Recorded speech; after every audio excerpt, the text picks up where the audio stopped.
Hello and welcome. I'm Susan Dixon, the current president of the Chinese Historical Society of Southern California. I looked at the list of names of people who signed up, and there are a lot of you that I don't recognize your names. So if this is your first time, the Chinese Historical Society was started in 1975. Our two Victorian homes that we own are in Los Angeles, Chinatown. We've been having monthly meetings the first Wednesday of every month during the school year for over 40 years. And so we miss the camaraderie of our monthly meetings, but we like the outreach, and we couldn't have our wonderful speaker tonight if not for the capabilities of Zoom. And I'm going to have Eugene Moy introduce her. Eugene? Thank you, Susan, and good evening, everyone. And like Susan, I really miss seeing all of you face to face, but we're doing the best we can, and we're due to the magic of the internet and Zoom, we can actually have friends and scholars from far away come and share their knowledge with us. Tonight, we're going to hear from Dr. Lorraine Dong, who has been a professor in Asian American Studies at San Francisco State University. She's a past president of the Square and Circle Club in San Francisco. And her topic is to share a little bit of her 45-year journey in collecting the data and trying to make the connections, connect the dots of her family's history, like many of us, by the way, and especially some of us who have paper names. Anyway, just a little bit more. Lorraine was born and raised in San Francisco Chinatown. She attended American and Chinese schools, which included San Francisco State University. Then she went beyond to Washington State, to the University of Washington to get her PhD in Seattle. And she majored in Chinese language and literature. Her current research is on Chinese American children's literature. And this past year, some of you who have been watching have noticed that we've actually had a couple of speakers on Chinese American children's literature. So Lorraine's topic, maybe we can ask her questions about that a little bit later. But anyway, I'd like to get right into the program, and I'd like to give a warm welcome to Dr. Lorraine Dong.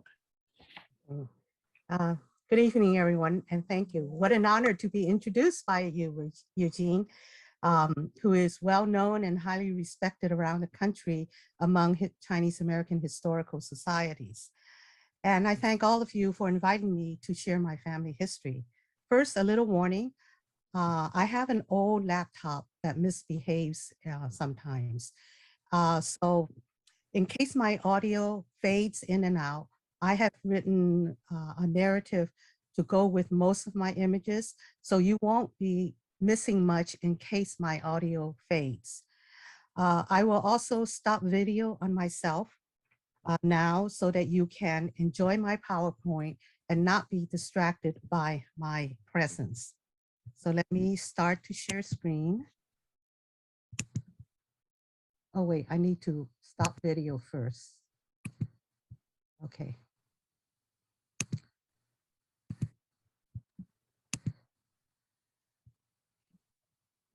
All right. We will be, this is the title of my presentation, Connecting the Dots of a Chinese American Family. We will begin with my research journey. It began almost immediately after the successful ethnic studies movement that began in the 1968 student strike at San Francisco State.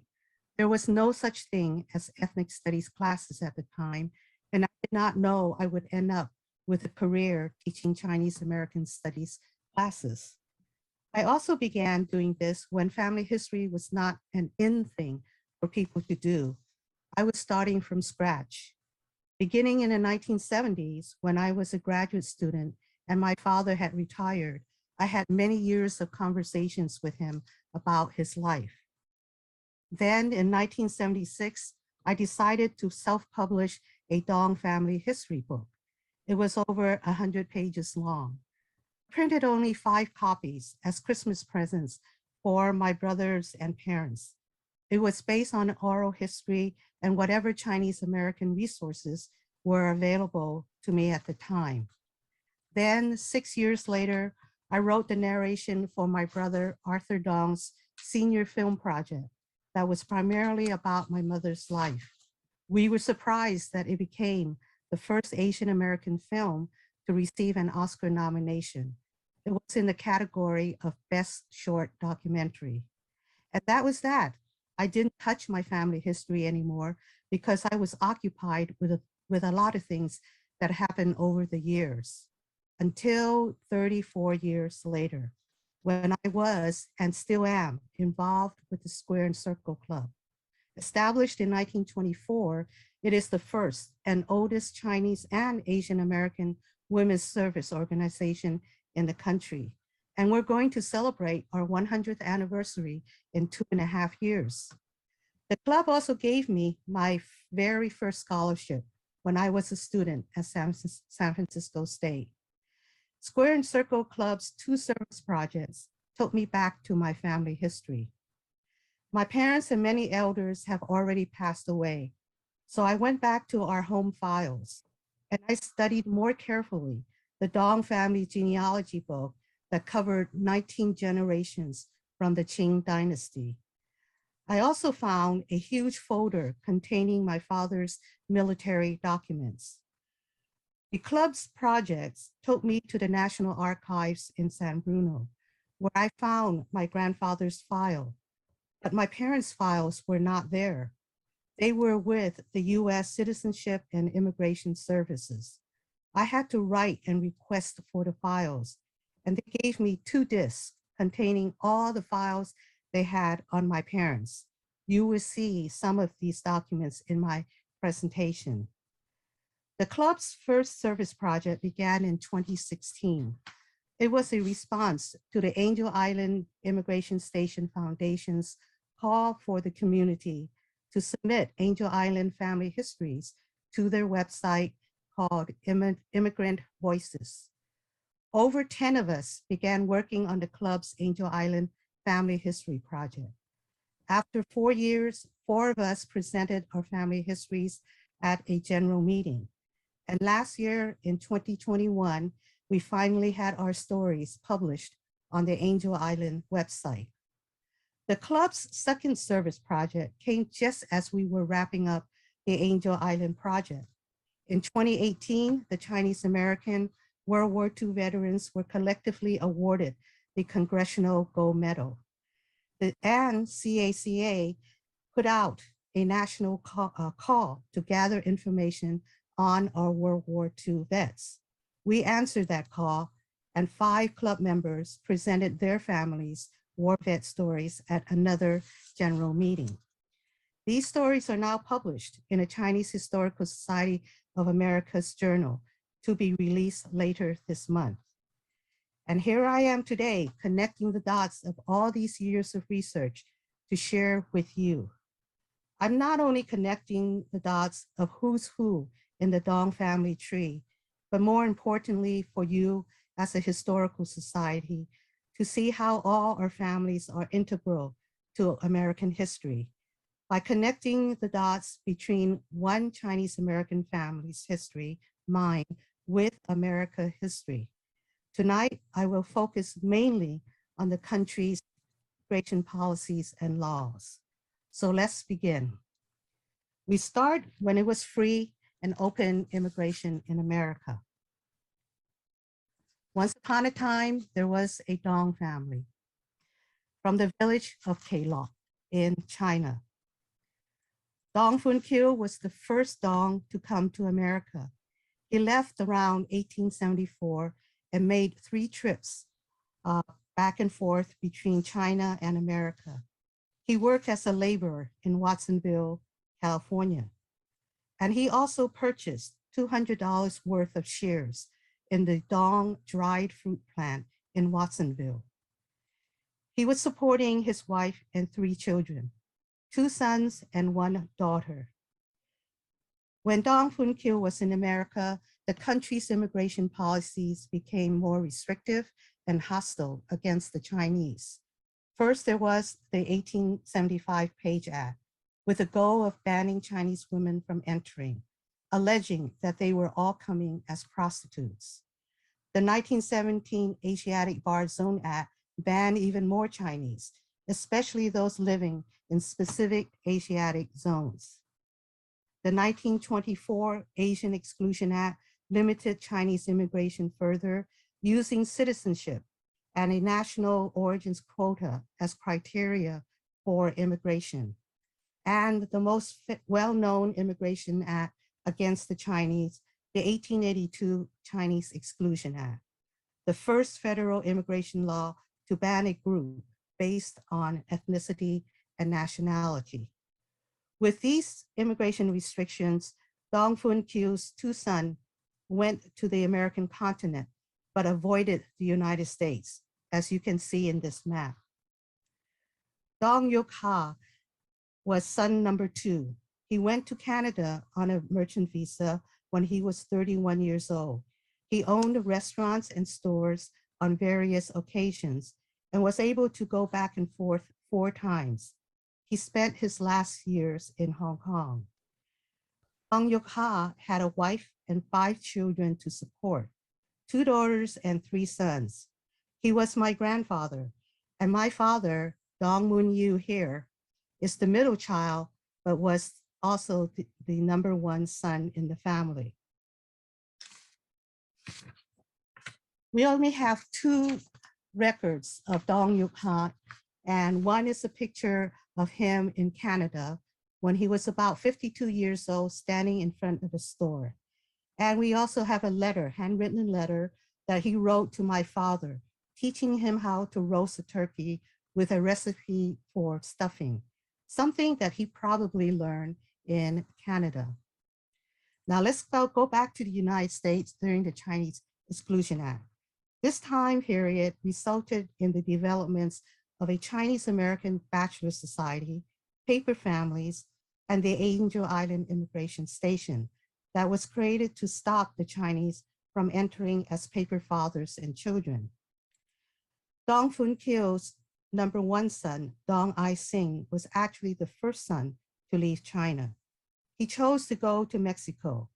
He was my father's uncle, and he left behind a wife, and Dong Du Yuan, whom they adopted after their 18-year-old son died from injuries. Dong I Sing was 29 years old when he went to Mexico, also on a merchant visa.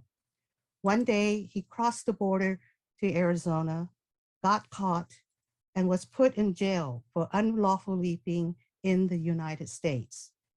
In his court case and the trial, Dong I Sing was able to prove that he was born in San Francisco, claiming that his birth records were destroyed in the 1906 earthquake and fire.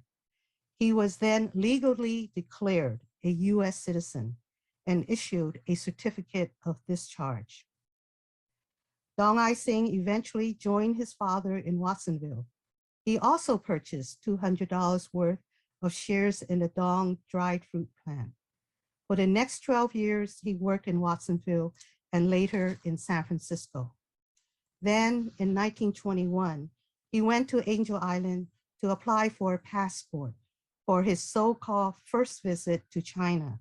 Now we have to remember, he was supposed to be born in San Francisco. His application stated that he was a native. And his US passport stated that the object of his visit to China was for matrimony. He was 42 years old. Dong I Sing stayed in China for 3 years. When he returned, he claimed to have 3 children, 2 sons and 1 daughter. The stage is now set for him to sponsor paper children. But another 16 years had to pass. In 1940, Dong I Sing's 2 nephews each paid him $2,000 for papers to come to America as his sons of an American citizen.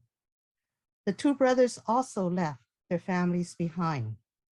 My father, brother number one, left behind his wife and son. Each of the brothers took on a new name and became paper sons. My father became Dong Du Yuan, which sounded exactly like the name of his uncle's adopted son. The two brothers were now paper sons. Together, they boarded the SS President Pierce for America, and they landed on Angel Island on September 21st, 1940, 1 month after the island's big fire. The brothers stayed on the island until they were relocated to the San Francisco facility. Despite what many detainees said, my father actually enjoyed the food at the island. We have records that when the two brothers were on the island, my father and his uncle exchanged letters. The paper father and two paper sons were interrogated separately by INS for 3 days. There are 29 pages of transcript covering just my father's interrogation alone. Here are examples of some of the detailed questions asked. Questions about the family, like how far is your paternal grandfather's grave from the graves of your paternal great-parents? Questions about the neighbors. What is your neighbor's name, age, and occupation? When did his wife die? Was that woman sick very long? Describe the daughter and son. And questions about the village. How far and in which direction is Dong Bin Market from Kelok Village? After INS clarified any discrepancies among the three men's responses, there were two final conditions to fulfill. First, proof that Dong I Sing was a US citizen. And this was easily done with his 1909 certificate of discharge. And two, proof of my father's age. He claimed to be 18, but he was really 23. And the two brothers claimed to be 1 year apart when they were really 5 years apart. The age difference was too obvious to ignore. My father had to be re-examined physically at the Angel Island Immigration Hospital. The doctor finally passed his physical, but only after he was paid $300 under the table. The entire Angel Island process took about 2 months, and the brothers were finally released and issued certificates of identity as sons of a US citizen. Thus, life began in San Francisco Chinatown for a paper father and his two paper sons. The uncle was 61 years old and remained a bachelor, never seeing his own family again. When he passed away in San Francisco, he was 77 years old. He lived 45 years in America as a bachelor. As for my father, he began life in America, holding an accounting school diploma that he earned in China, but it was useless. He ended up learning to be a cook in Nevada and San Francisco. He eventually reached the rank of first cook and supervised 4 cooks. Then, as the Chinese exclusion era began to end, America entered World War II. 2 years after Angel Island, my father was drafted into the Army. This was not unusual because paper sons were US citizens, and US citizens were automatically eligible to be drafted. What was interesting with my father's situation was that the Army changed his paper name even further. Like many Chinese, he always said and wrote his last name first. So the Army changed his last name Dong to be his first name, and his middle name Yuan became his last name. So you see here, from Dong Du Yuan, he became Dong Di Yuan. My father was sent to Fort Meade for basic training. Here are 2 pictures of him at the fort. Probably because my father was a civilian cook, he was assigned to be trained as a military cook at Fort Meade's Bakers and Cook School. And according to the military records, His specialties included being an M1 rifle marksman and a bayonet expert. In 1940, Congress passed a life insurance act for World War II personnel. My father enrolled in it for the maximum $10,000 policy. And before he was deployed, he submitted his last will and testament, naming his paper father as the beneficiary and not his wife because he was an unmarried paper son. My father's unit was deployed to Europe in 1944, first to Scotland for a stopover, then to England for a month to prepare for battle, and finally to France. When in England, he was assigned to continue with his training as a cook at the Cooks and Bakers School in the American School Center. When he was there, he wrote a letter to his wife, saying in part, "I have arrived at a designated military camp in England. It is boring in camp today. I am fine here, and I hope you will take care of yourself. Do not worry and feel sad about everything. I wish victory will come soon and we will be together. Discipline our child well at home before he starts school." Here are the 4 battles he fought in Europe. And now, if you read carefully, you know how I got my name, because of a battle in France. My father's unit returned to America after VE Day to prepare for deployment against Japan. Fortunately, Japan surrendered 3 months later and the unit was deactivated. My father received an honorable discharge and honors that included 2 Bronze Stars. He brought home his helmets and some money from Germany and France, on which he dated and recorded specifically what happened when he was there on February 1st and February 4th, 1945. My father was a proud war veteran. He joined the American League and the Veterans of Foreign Wars, paying his dues up to the very year he passed away. And every year he would meticulously replace and proudly display his annual VFW sticker decal on the window of the front door. Before the war ended, the Magnuson Act repealed the Chinese Exclusion Act in 1943. The Chinese were now eligible to become US citizens, and the annual quota for Chinese immigrants was set at a very low 105. This did not impact paper sons like my father because they were supposed to be citizens already living in the United States. What's more important for my father and the many Chinese American paper son citizens was the 1945 War Rights Act that allowed US citizens who served during World War II to bring their alien spouses to the United States as non-quota immigrants. So in 1947, my father returned to China and remarried my mother in Guangzhou, China. Here is their marriage certificate with his paper name. They left China together and arrived in San Francisco in 1948. However, as newlyweds, they could not claim to have an 8-year-old son. They had to leave him behind to be raised by my mother's parents in China.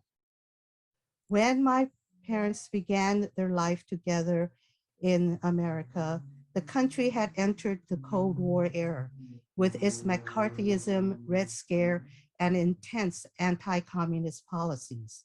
During this time period, various refugee acts were passed that enabled Chinese Americans to sponsor their family members who had escaped from communist China to Hong Kong. From the day my parents arrived to the day they retired, my father worked as a waiter and my mother as a sewing woman, all the time raising multiple families across the ocean, their own American family in San Francisco and their number 1 son and the Dong and Lu families left behind in China. They were a split family. Their primary dream and goal at the time was to reunite with their son, who had eventually left China and was now waiting in Hong Kong with other family members to come to America. They had 3 children born in the United States. And here's what they did to fulfill their dream on a temporary basis.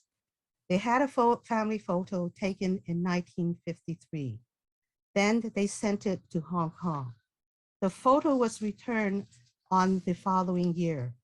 It was colorized, and the son was inserted into the picture so the family could be a whole family, at least in the photo. My parents' dream for a reunion came closer to reality when the Mccarran Water Act was passed in 1952. It allowed people of Asian descent to immigrate and become US citizens, but the Chinese quota still remained at 105.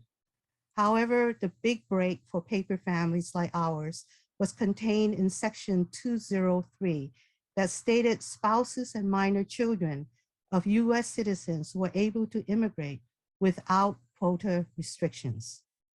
In March 1956, my father began to petition for his 16-year-old son to reunite with the family.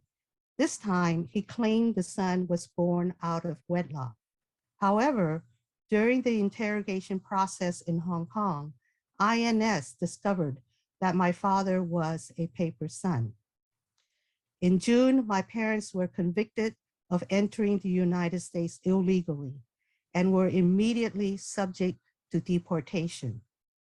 Fortunately, in an effort to combat the paper son practice, INS initiated the confession program in the 50s, when paper sons could confess to their fraudulent identities and not be deported.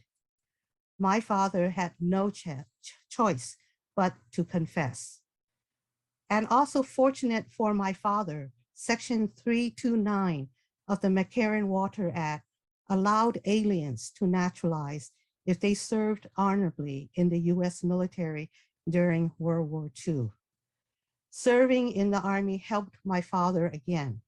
Within 1 month, he was quickly naturalized as Don Moon Dong to avoid deportation. And here are the many names my father had to undergo to finally be an American citizen. He was born Dong Moon Yu.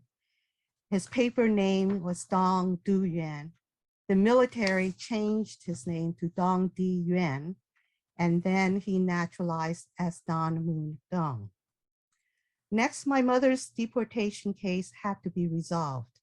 The solution was for her to leave the United States and re-enter as the spouse of a US citizen, who is my father. She did this with my father by going to Vancouver, Canada for a couple of days. As a result, her legal entry to America was now August 1957, not 9 years ago in 1948 when she first came. In other words, she lost 9 years of residency in America. A year later, after an 18-year separation, the son finally immigrated as the son of a US citizen. However, because he was no longer a minor by the time he came, he had to wait another 5 years to naturalize as a US citizen. My mother also naturalized 1 year after her son. Both mother and son naturalized as US citizens within 1 year of each other. Naturalization was not easy for my mother. She didn't speak, read, or write English. For 5 years, she learned English words and sentences by putting together nonsensical Chinese words to make the appropriate sounds. As for signing her English name, she told me she thought of it like drawing a picture. Here is a practice sheet of her signing her name. The Immigration and Nationality Act of 1965 changed American immigration policy and demographics tremendously by allowing many more people to enter who were not from Europe. For US citizens, reunification with their immediate family relatives was also made easier. This, plus the 1976 Sino-American normalization, further enabled Chinese Americans like my parents to reunite with families who were unable to escape from the People's Republic of China. With all that's been presented, we can now find closure for my parents. If this were a short story or a novel, then our theme is filial piety and family. The maintenance of the family, past, present, and future, is top priority. The many conditions and obstacles the protagonists face in both China and America are the conflicts. Only with a resolution of the conflicts do we have closure. First, closure for my mother. She was the first in her family to come to America. She naturalized and sponsored first her mother to come in 1967 as the mother of a US citizen. Her youngest brother came with his family. Her youngest brother with his family immigrated a few years later as the brother of a US citizen. By the 1970s, both her parents, plus her 3 younger brothers and their children, had immigrated to America. My mother's Liu family was now all in the United States. However, closure for my father was not so simple. First, his uncle's adopted son and family were still in America. As his uncle's paper son, my father had a responsibility to help the adopted son come to America, especially when the uncle was now gone and passed away.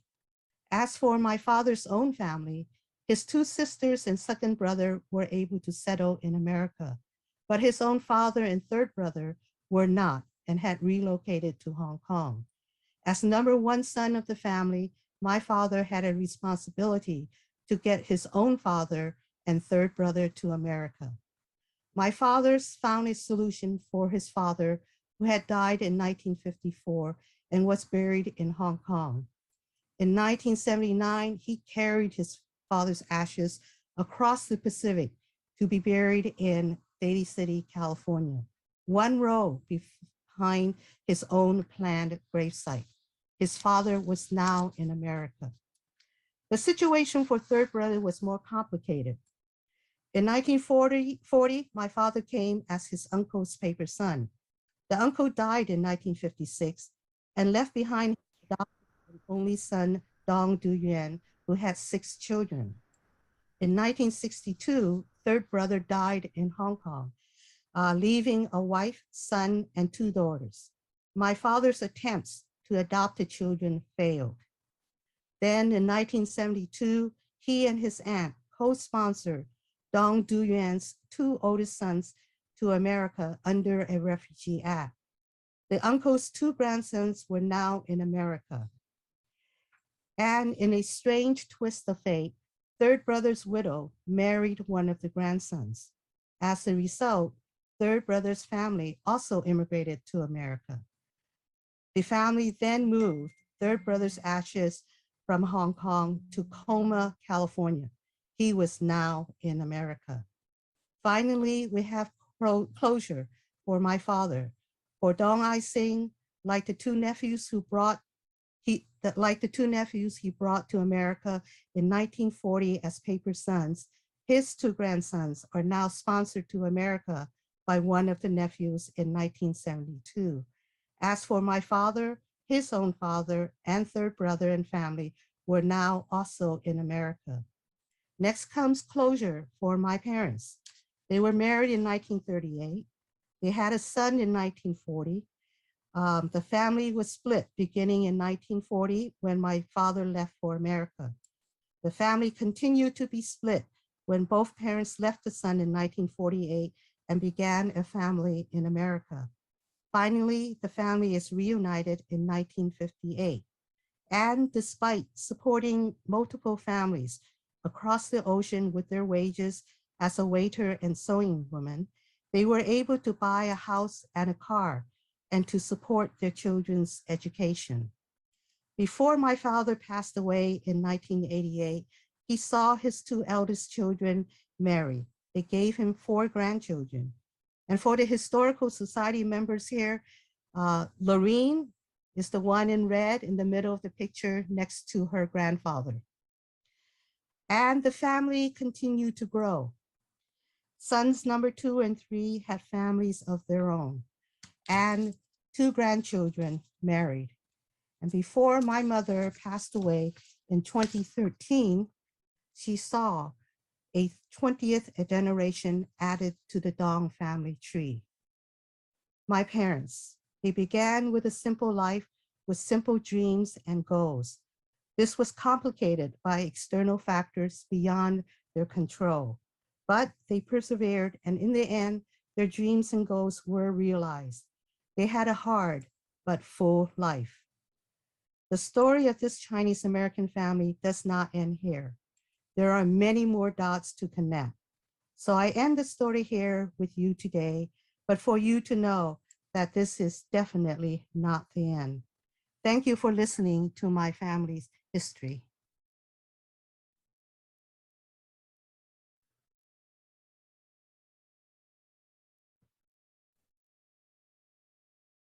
Okay. And I'll see if I get myself back in. Thank you. Wow, what a dense amount of information to absorb. This was just a fascinating journey to try and, well, first of all, I can imagine what a challenge it was to try to collect all of this history and what effort it took to try and put all the names together. I wanted to mention, by the way, that there are a number of people from the Chinese Family History Group of Southern California who are in the audience here, and they're probably really interested and full of questions, but I don't see any questions in the chat yet. So please, if anyone has any particular questions, please do send this. Please do send your questions on. I can see them. I'll start off. Can I say something? I think Margie Lee is in the audience. She is. I want to thank her because she helped me find some of the things for about my father's military service, especially that one picture, that group picture of my father at Camp Meade. So I want to thank Margie wherever you are in the Zoom picture. Yes, Margie has been an integral part of our team that organized several presentations of the Congressional Gold Medal to Chinese American World War II veterans and their families. And there are several other members of that committee who are online also, who happen to be members of our board. Yeah, so I think that's a journey that I think many of us in the audience can connect with, that families served in World War II, served the country, and also made their way through society, through life in America, and facing all the challenges, whether or not speaking the language or trying to get all of your papers in order. I have one question I can that I only have. Well, no, here's another one. Okay, the first is from Grace. How would you count which generation people belong to if some are paper sons or have paper names? An example would be, how would you count a grandparent? Also, how would you count a grandparent who came after the parents came? In other words, who arrived as the son of a citizen. So maybe you could shed some light on what our identity is. You know, I myself, I'm a son of a paper son, but you know, which generation do I belong to? Well, first of all, if you follow the traditional academic definition of generation count in terms of what generation American you are, they usually start with the first generation born in the United States. But with the emergence of ethnic studies, we sort of redefined that. definition. And we no longer say the first generation is the generation born in the United States. A very good example is how the Japanese define their generation. They say Issei, Nisei, Sansei. So Issei is actually the first generation that immigrated to the United States. And we should not forget that immigrants should also be acknowledged as Americans. So we should not use birth as a means of generation count. Now, if you want to count, what is it, paper sons, if you're a paper son or whatever, you can do it one of two ways. One way would be to follow your paper father's generation count. The other one is to follow your real family's count. Let's say you're the very first person in your family. Okay, like you're a Moy, you're a real Moy, and you're the first Moy to come in your family to come to the United States. So you would be first generation. But let's say you're not a Moy and you're a Lee. You can also, if you want, use the Lee family's generation count. Right? So there are many ways, and there are some people who start counting not in terms of family, but in terms of when their very first ancestors came to the United States. So with the Dong family, the very first person who came would be Dong Fun Kyo. And some people will say, he's your first generation Chinese American, even though he never settled in America with a family and he was not buried in America. So everything depends on your own politics and how you want to define the word American. And as I mentioned, I call myself son of a paper son. I'll openly acknowledge that. Okay. You know, our origin, that back in 1890, you know, we became legit. So there's many folks here in the audience who probably can have the similar stories. Let me get to some of the questions. Let's see. One is, how did the INS interrogation officials know the correct answers to the questions about the village? Okay, for my families, as an example, the paper father was interrogated the same time that the two paper sons were. And if any one of the two paper sons' answers did not match, then they're going to ask the paper father, and they'll keep going back and forth for clarification. So the Angel Island papers I was able to get, the transcripts, it was very interesting when my father gave one answer, and they would say, well, it didn't quite match what your father said. So they waited another day. Then they'll go back to my father and ask him the same question again. Or else they would say, oh, your father gave clarification why your two answers were not the same. So the interrogation would take more than one day then? No, it took 3 days. Okay. It took 3 days.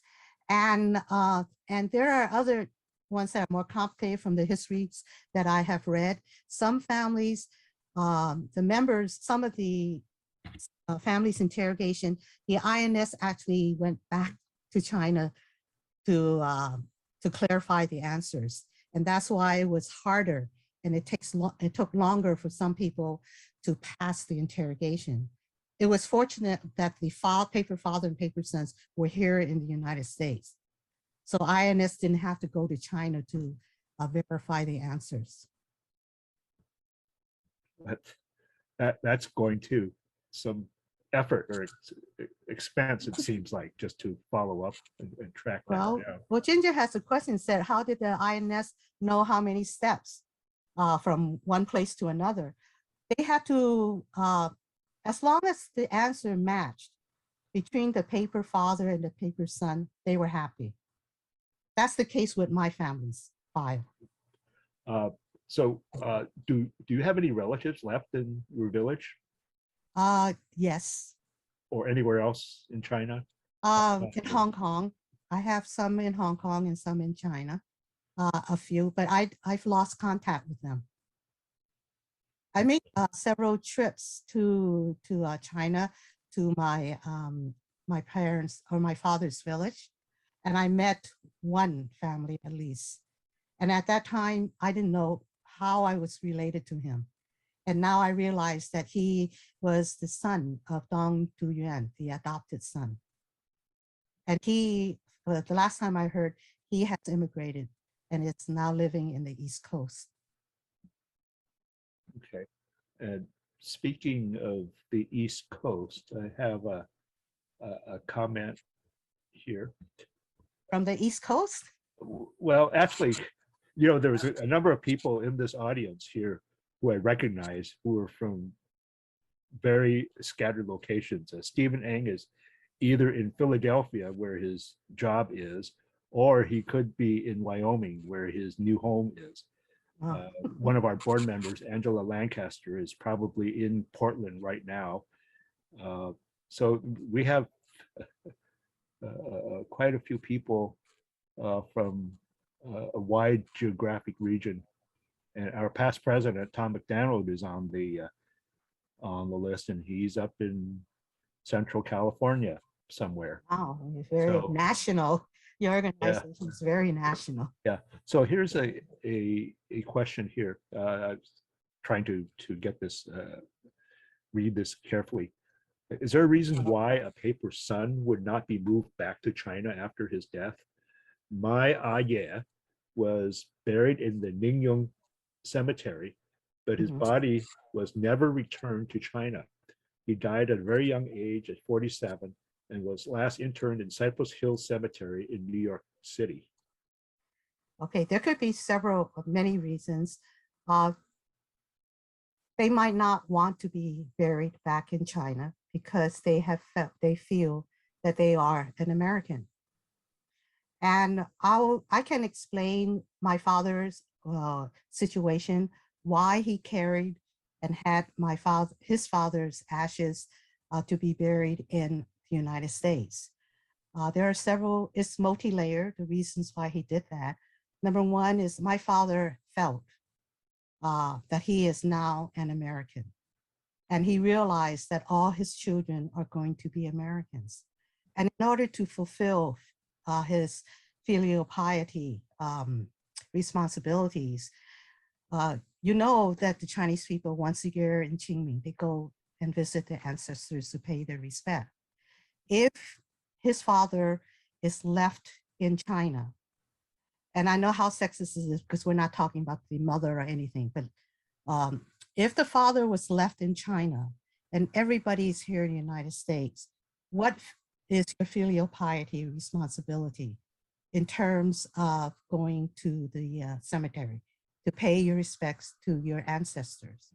So he moved my father's ashes to America so that all our descendants, all his descendants, will be able to pay their respects, their filial piety respects to him in the United States. There was a lot of controversy when my father moved the ashes. A lot of the relatives did not like that. They said that was bad luck and it's going to doom the Dong family forever. And that we will all end up in some, horrible place because of that, because you don't move people's ashes. Now, I know that a lot of, we hear stories of many Chinese people who will never give up being Chinese and they want to be buried in China. But the situation is different now. The China that many immigrants knew no longer exists. It's a different country. And is that the country you want to be buried permanently? And if you're buried, you send yourself back, and none of your American descendants are going to be going back every year to honor you and to fulfill their filial piety, then you're basically all alone and you have cut your connections with your family.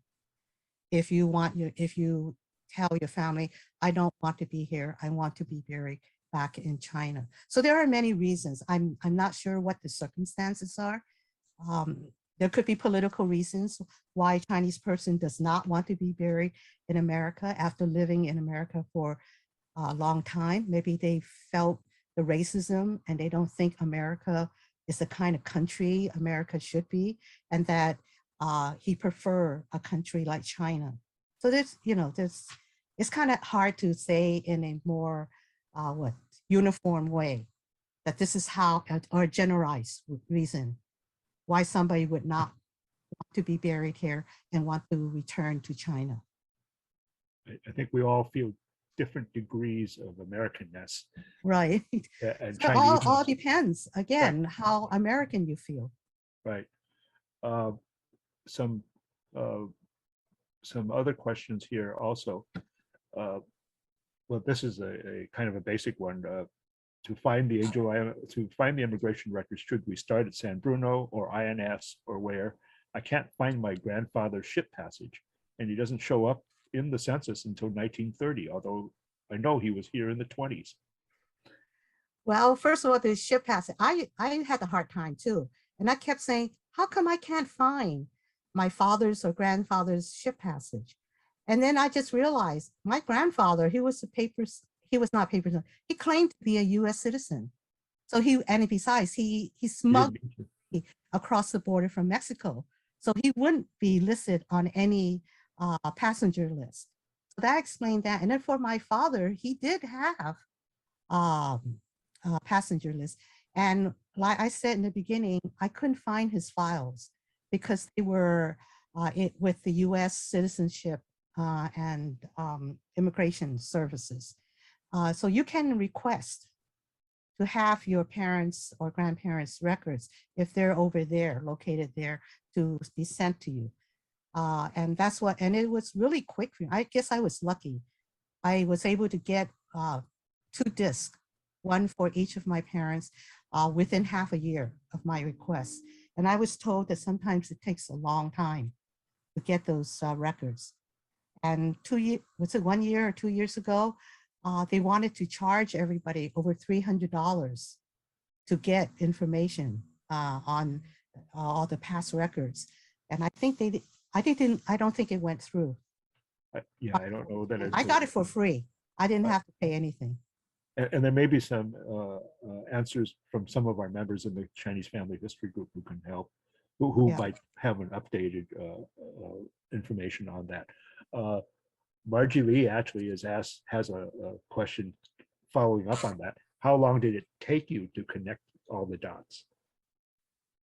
Oh, I started when I was a graduate student until now, 16 with the Square and Circle Club. But I had a huge gap, 30-year gap, where I didn't touch the family history. And that is my biggest regret. If I kept going, because if I kept growing, I would have grown in terms of my knowledge of Chinese American history. Then I would have known what questions to ask. I didn't know much about Chinese American history. So all those years of conversations with my father it helped a little bit, but they were not deep enough. If I had known better, I would have asked. And then all the elders who passed away, that is also my biggest regret during the 30-year gap. I didn't know any better. So I didn't ask the questions that I would have liked to ask so I can understand better my family history. And that's why I said in the end, there's so many more dots to connect, because I have still a lot of questions that needs to be answered. And I'm really afraid I can't find the answers to them anymore.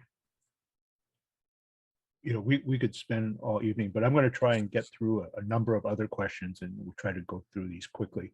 Okay. Was your father's army unit racially segregated? No.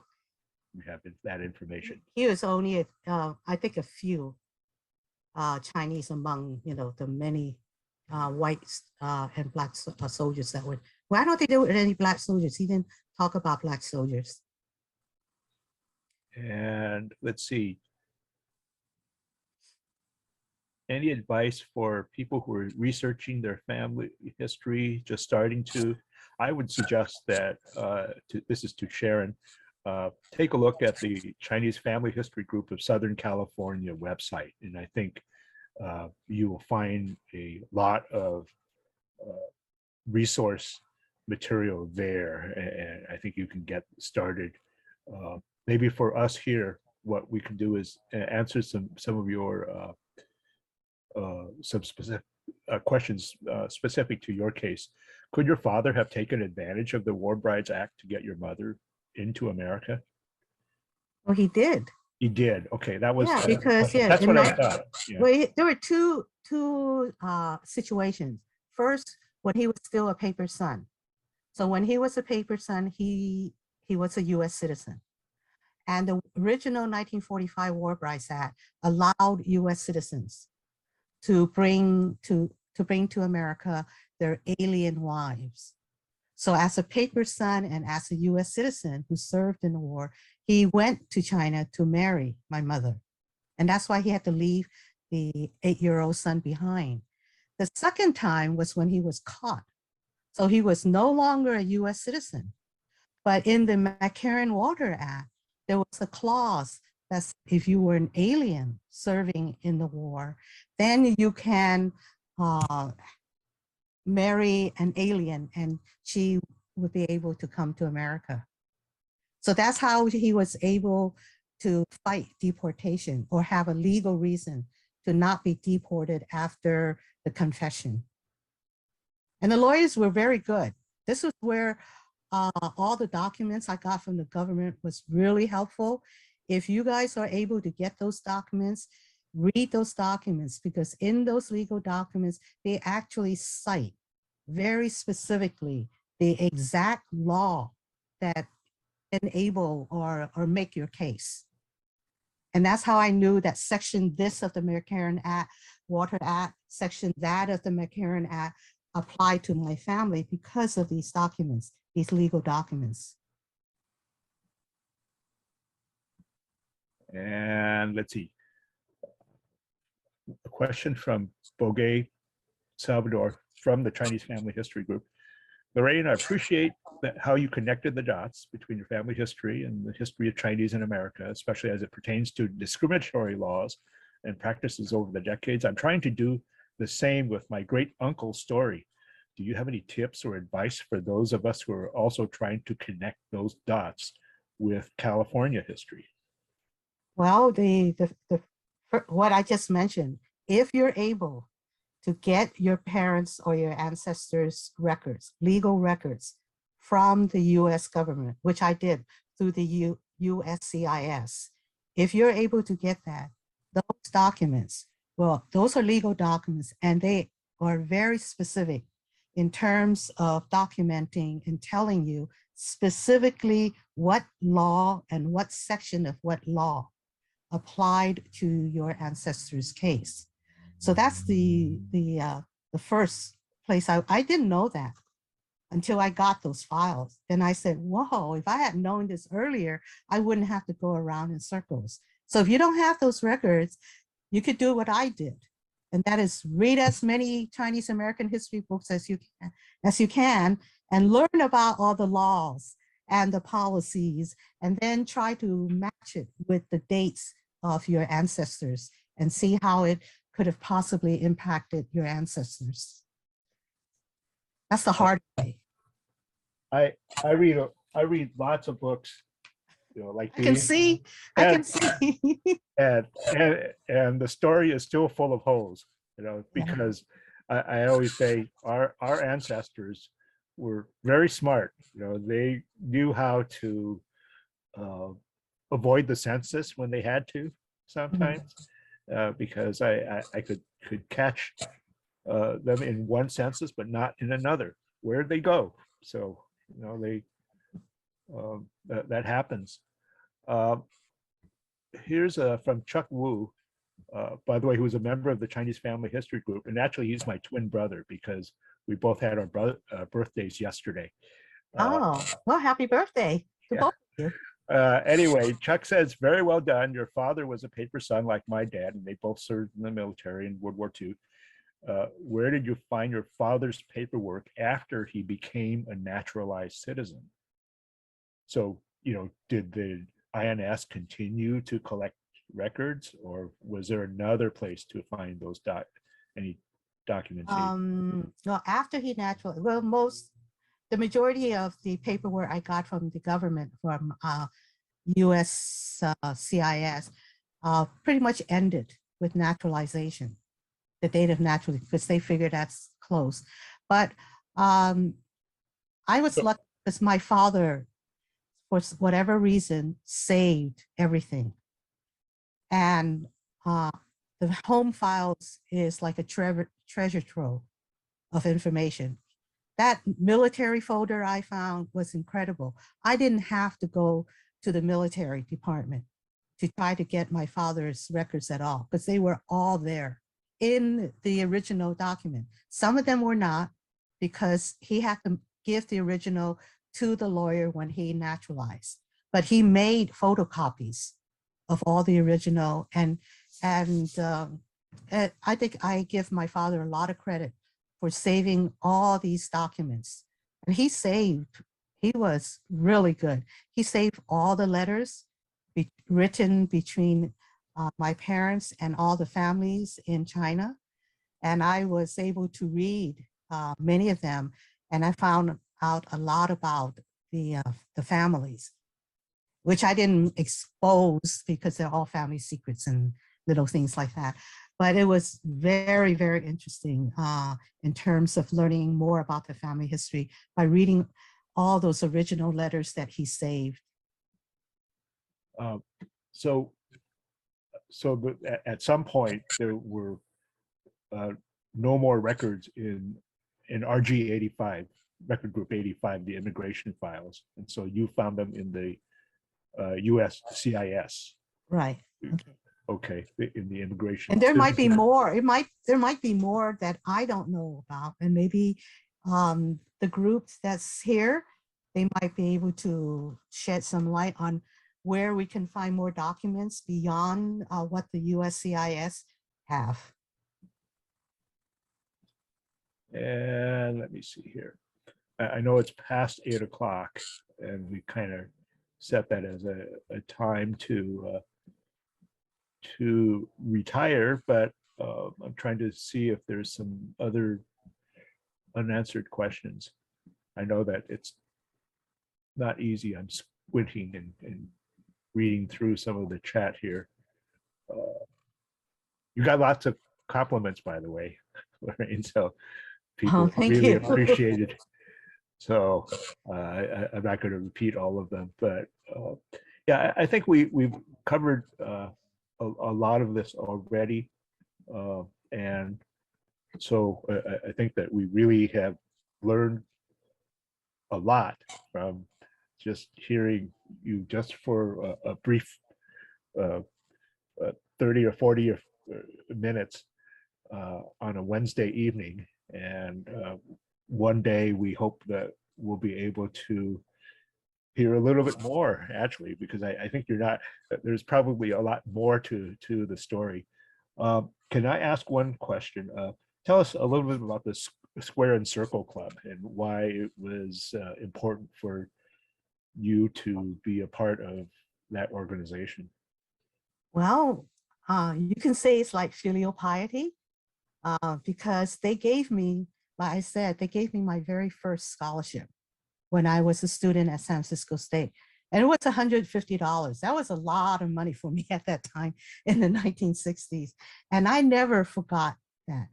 But just like with my family history, I went to school, I got this scholarship from the Square and Circle Club. San Francisco State said, write a thank you letter to them. And I wrote them a thank you letter. I never heard from them again. And I just kept on going to school and kept on living my life. And I just totally forgot Square and Circle Club until one day, one of its member, Alice Lowe, she had my brother Arthur make a presentation at the Asian Art Museum. And I met her, and she introduced herself as Square and Circle. And I said, Square and Circle, that sounds like something, a club I know. And that's how I got back in. She sponsored me to go back to Square and Circle Club. I didn't go back immediately because I spent the next 15 to 20 years with the Chinese Historical Society of America, and I can't handle more than one organization at a time. So when I resigned from CHSA, went to Square and Circle Club, and that's how I got involved. And being part of the Asian American Studies discipline, community service is primary and number one. So I felt that Square and Circle was the perfect community organization for me to get back into after CHSA. So that's why I'm involved with them. Yeah, let me get that transition. CHSA, for those in the audience, Chinese Historical Society of America, the first Chinese American Historical Society, which was started in the 60s, I believe. Right. And so you were chair or president of the Historical Society board? Yes. Yeah, I was president for at least 6 years. At least 6 years. And yeah, at least 6 years. And I worked with the masters, Phil Choi and Himart Lai. They were my mentors. And I worked side by side with them on many of the projects. And we got the museum, the building. We went through many hard years to raise money, the capital campaign to have the museum where it is right now. And I think that the leadership that CHSA showed was the model that we tried to follow here in Southern California, because so many of our members did hail from the Bay Area, and not myself, but others who were in the original leadership really saw the direction that CHSA was going. And so I think, and you were among that leadership team. So well, I wasn't in the early days though. Yeah. That was, if you're talking about the leadership in the early days, that's was Thomas Chin and all of that. I came after them. Yeah. But you were in the San Francisco State Asian American Studies program, right? Yeah. That department. So I think that a lot of us who were looking to our big brothers and big sisters in San Francisco really look to that as a model for us. Let me see. I think that this is, we're going to close, and I really thank you, Lorraine, for sharing your family story. And I know that you have many other things that you can probably share with us. So hopefully you'll be able to come back in the future. So we would really welcome that opportunity to hear you again. Okay, thank you. So thank you. All right, you're welcome. Now I would like to switch over to upcoming programs. Lorena, if you can show our slides. Yeah, so these are a little roadmap to what's coming up. In February, the first Wednesday of every month is when we have our meeting. And at this point in time, it looks like everything will still be virtual, and we won't be able to see each other in person just yet. But we will be able to see some of the people who have been leading some of our popular events. In fact, this coming July, we will be having our 10th Yosemite Sing Peak pilgrimage, which was initiated by Jack Shu and Yan Yan Chan. And we're going to have them both as speakers at our February meeting. The actual topic is still to be determined, but we're going to obviously focus on the role of Chinese in the mountains and in Yosemite, and probably a little bit beyond that also. So we'll look forward to hearing from Yan Yan and Jack. Our March date is open. In April, we'll have Dr. Su Fan Chung, one of our longtime members, and retired now from the University of Nevada at Las Vegas. She is our expert on the Chinese in Nevada, the Chinese in the mountains, in the logging and timber industry, and many other things related to Chinese American culture and history. So we look forward to some scholars to follow. And so we hope that you will all be able to join us. And could we have the next slide, please, Lorraine? And we really appreciate all of you joining us for our monthly meeting. I saw, I think, 105 people at one point in our audience, which is more than we could have imagined in our normal meeting space. But we're really nevertheless glad to see you all, see you online. We have monthly programs. We have a monthly newsletter that goes out. We have maintained a website thanks to Ricky Leo, who has really been working hard to update our website.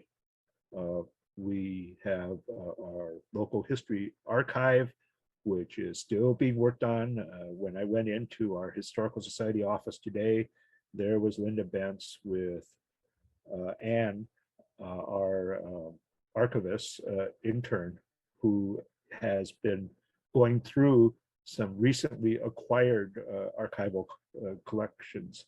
So it's a big task, but we have some amazing collections to share with the educational world.